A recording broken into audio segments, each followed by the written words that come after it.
Hey, what's up guys? It's me, Calamity. And I took a break from Sonic content today to bring you a new addition to Nando V Movies' One Excellent Scene series.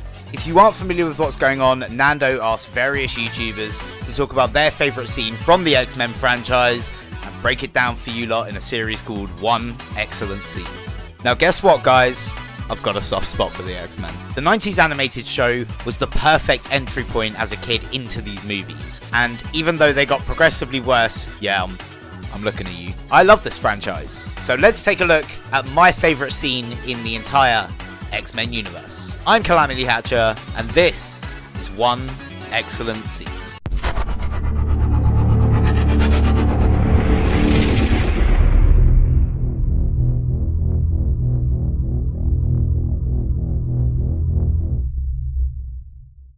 X2 is iconic for me. I have fond memories of taking my father and sister to a film they did not want to see, nor could they understand at all. But X2 blew me away the first time I saw it, and upon rewatching it for this video, I think it's fair to say it's probably my favourite X-Men movie. It's filled with fantastic performances from an all-star cast, fleshed out story arcs, and incredible action set pieces, all constructed with good pacing. So there are so many scenes I could talk about in this film, but I'm going to focus on one in particular, Bobby Drake's house, aka the birth of Pyro. Now, I have a weird confession that you may not have seen coming, but I absolutely love Pyro in these movies. Pyro is the Shadow the Hedgehog Vegeta figure here, and you know that speaks to me on a very personal level. Heck, I used to sit there consistently flicking a lighter as a kid, even though I didn't smoke. I like fire, guys. So naturally, I gravitated towards Pyro, and this scene is definitive, badass, edgy, emo Pyro. It also serves as a great narrative arc for Bobby and showcases some really great scenes from Logan. We start out with our heroes entering Bobby's house, and Bobby tells Pyro, "Don't burn anything." And oh boy, is this some foreshadowing that you just thought was a punchline. We have this shot of John looking at Bobby's family photos, and we shift focus to see his brooding, emo reflection in the glass. This scene tells me everything I need to know about this character, while still adding some mystery to proceedings.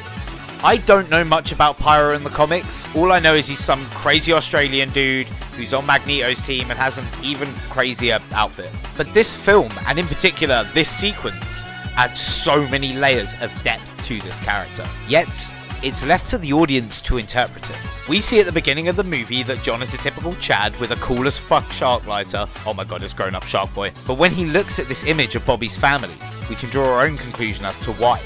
Why does the family bother him in this way?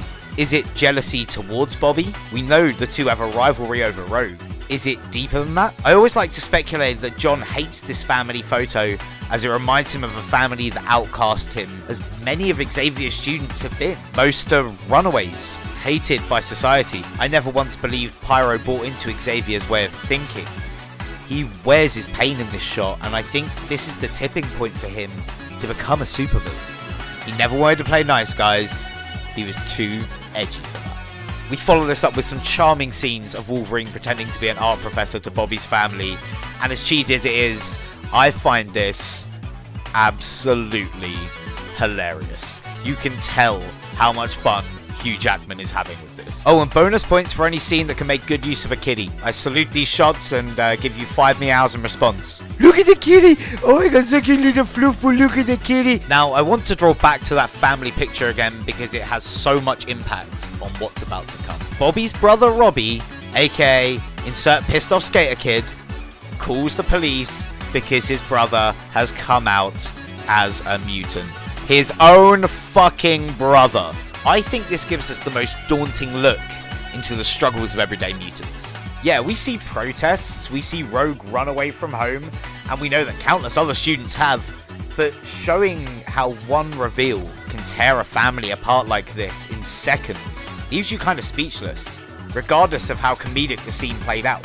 The allegory to the struggles of the homosexual community hits really hard here.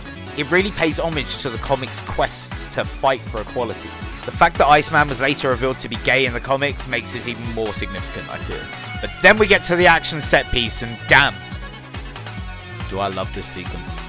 Wolverine is incapacitated, and John sees how this world treats mutants once again.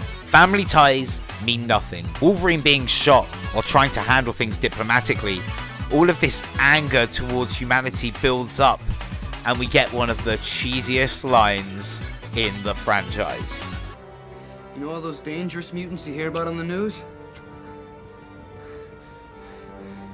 I'm the worst one. But it's also my favourite. This is the birth of Pyro. In this moment, this lost individual found his purpose. Screw trying to handle things diplomatically. Humanity only knew brute force, and that's what they get. I mean, holy shit, you love to see it. It's like karmic retribution in some way. When he joins with Magneto later, you kind of get it. In this movie, you constantly see the X-Men getting persecuted for trying to do good. Hell, for even existing. Is Magneto right in all of this? I guess that's a topic for another time. This scene is the struggle that all mutants face. This scene is definitive to the premise of these films, and that's why this is one excellent scene. Massive thank you to everyone that has checked this out. Massive thank you to Nando V Movies for setting this whole thing up and hopefully letting me be a part of it. Please consider leaving a like on this, and if you're joining me for the first time, please consider hitting subscribe.